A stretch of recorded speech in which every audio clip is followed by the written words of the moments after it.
Breaker. Can you hear me? No, I can't. How come I can't hear you? Oh. Where's the volume? That's what happens when you're not prepared. Exactly. And so you never want this to happen to you when you're out on the road or trying to guide your husband in. Right, Kyle? Okay, I got you. I can hear you. All right, let's turn these off. Hi, everyone. My name is Linda Carlton, and I am here to share with you, along with my husband, Kyle. Kyle, say hi to my people. And we are here to share with you camping tips and tricks. We're camping right now. Yeah, we're camping right now with our fire going on this gorgeous summer night. But yeah, this is going to be something we're going to talk about. Communication, especially when you're backing up your RV and your campsite. This is perfect for, communicating without having to scream at each other with the windows open. It's very hard to hear somebody when they're behind you. And if you haven't noticed, Linda's a loud person. So you want to try to keep it a little subdued at the camping site so you're not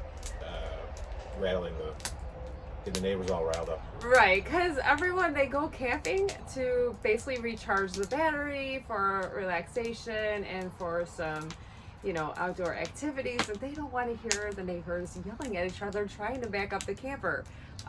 So using walkie-talkies really does help, but make sure they're working correctly before you are ready to guide them in. Because if you don't have this working, then it's not going to work. Right, Cal? That's right. Right. Okay, so we can put these away, but this is a great tip. I got these on Amazon to communicate, and if you're just out in the woods and you want to make sure that you keep in touch with your aggravation, and help you save your sanity, right, Cal? That's right. That can go out the window with a little bit of stress with trying to do all the things, and especially in inclement weather. So we're going to go through our top list, and then later on I'm going to share with you some tips, some tricks, how to save space in your camper, how to pack, or if you're just out camping. My husband actually had the experience of camping and RV glamping. So that was I asked you guys in the beginning when I opened this up today. What do you prefer? Do you prefer camping or glamping? Me? Glamping. Kyle, what do you think? You've done them both, so what do you think? Depends on the situation. Right, depends on the situation. So camping in a tent, now he has done it in the fall when he's gone hunting. Yeah, it's not bad because you're not in a tent where it's 100 degrees. The tent, you can just get a little space heater and it's pretty comfortable. There obviously are some things that come up with the weather, some of which we'll talk about later. Yeah, we're going to get into that. So I'm going to be sharing with you all of that and some ways to save some space in your RV or your tent, in your bags. What else did I put in there? And some items to cook, like s'mores. Do you love s'mores? And what type do you like? Just regular chocolate, dark chocolate? What do you like, Kyle? I like white chocolate. White chocolate. I like the dark chocolate. Or Reese's. Reese's. We're going to have to try that next time. I don't think we have. All right, so we're going to jump right into it here. And these are our top camping tips. Number one, pick your campsite ahead of time. This could be based on prior experiences, from satellite images, or from friends and family who have visited that park. And activities, right? You want to pick a site or a campsite where there's going to be what you want. If you're looking for hiking trails, if you're looking to boat, to fish, all sorts of that stuff. So I love state parks. We right now are just hitting Illinois state parks with our RV. And what do you think, Kyle? I mean, you agree with? What you want to throw anything else in there? Yeah, I think it's especially important if you have pets. If you want a site that is not completely crowded with people, or if you want an end site, or you want a site that's more covered with vegetation. I think that's all important to make the experience the best for you and your family. I have to agree. And it's nice with state parks when you do reserve ahead of time. Now, If you see that weather's coming, you can cancel and reschedule. You have 3 days prior to the day you have to start. You camp. When you get to your campsites, if you have an RV and you notice that it's going to be tight, and your husband may be like, "I'm not going to be able to get into this," you can go to the host right in the beginning when you enter into the state park. And if you saw that there was another site available, they ask to switch and they will switch you right then and there. So that's pretty cool. Number 2, make sure you know how to operate all equipment. And that could be either your tent, your RV, your camper, or your walkie-talkies. Why is this important, Kyle? I don't know. Why is it? Well, say if it's going to be super hot out and you want your awning to come down in your RV, making sure that you know how to use it properly, how to extend it all the way, how to lower the arms, and how to lower the arms and pitch them if it's raining, because the water basically stays up on top. That's right. So it's really important to kind of know everything. You're going to forget some things, and that's why I have my little book here. I have a laminated little guide to help me through in case we forget something, kind of troubleshoot. So making sure you know how to operate everything and it's working, so you're not yelling and screaming, going, "Wah," right? Yeah, I think it's just as we've camped more and more, obviously the first time there was some bumps and some obstacles to overcome, but now as we get more used to operating the equipment and step by step, it just makes the whole experience a lot smoother. All right. Next one, number 3, bring extra padding. What's the extra padding for, Kyle? For my shoes? No, not your shoes. Oh, the bed padding. The bed padding. So it's really important to have something comfortable so you can sleep.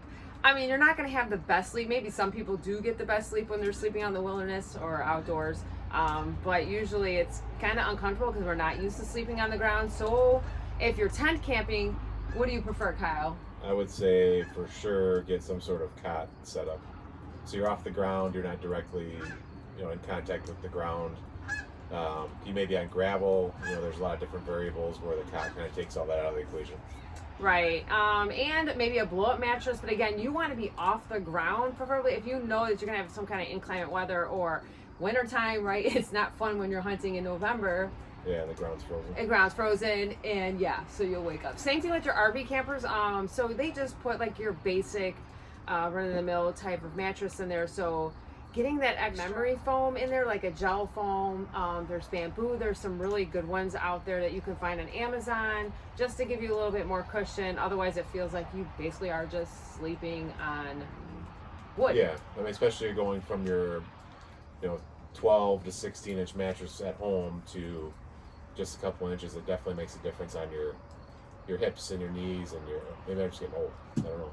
Yeah, just getting old. That's probably why. All right, next one, number 4. Make sure that you track the weather in the area that you're going to be camping, and just be aware. What did I put? Belonging. Oh, and make sure that you put away your belongings in inclement weather. And why is that, Kyle? I mean, there's nothing worse than, it's kind of cool when it's raining, the sounds and all that, but there's nothing worse than waking up and you want to go out and do stuff and all of your stuff is completely soaked. Bad enough, the ground's probably all mud and, everything's dirty, but you don't want to sit in wet chairs and wet coolers and wet grills. It's just easier to put it away and then just pull it out in the morning. Right, and like we just experienced, we're sitting there enjoying our dinner, and I look up the sky and I'm like, wow, that's a dark cloud. It's an unusual cloud. And all of a sudden, what did it do? It let loose on us. And so now we're running and trying to hurry up and pack our stuff up and just get it out underneath the canopy and out of the rain, because again, it's not fun to then go out after and everything is soaking wet. So kind of just keeping track. Things are going to happen, but just keeping track of the weather in your area is a must, I would say, for sure. Next one, number 5. After enjoying your bonfire and your tasty s'mores, make sure that you bring in your trash at night. Why is that, Kyle? We have the dogs, but there are obviously more critters in the woods and in wildlife than you are at your home. So they definitely get in your garbage. We just experienced the last camping trip. It actually rained, so we ran inside, left the garbage out, Yeah. and they ripped a hole in it and ate some other stuff that was left out. We as well. yeah, we were cooking. We were making corn on the cob on the fire pit, and they walked away with the corn on the cob. Yep. So yeah, so he noticed some people have it hanging, but just bringing it in. We usually have ours clamped on the side of our picnic table. We don't bring we just bring a bag, and then we'll put it in the back of his truck. But yeah, because of the rainstorm and everything, we were hurrying up and we left that out, and then we found it in the morning. And yeah, you don't want them getting your s'mores and anything like your chocolate or marshmallows. So bring everything in at night because they're gonna come out at night. They're not there during the day. They'll come out at night when we're all sleeping. The next one, bring bug repellents for you and your pets. Here's a tip that I just got from my groomer.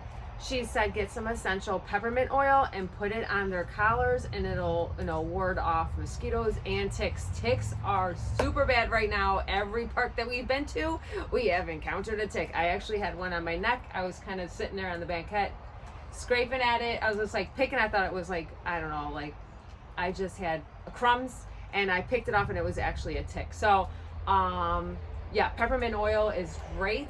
And then I found some good, I don't have my bag with me, but I will share that later with you.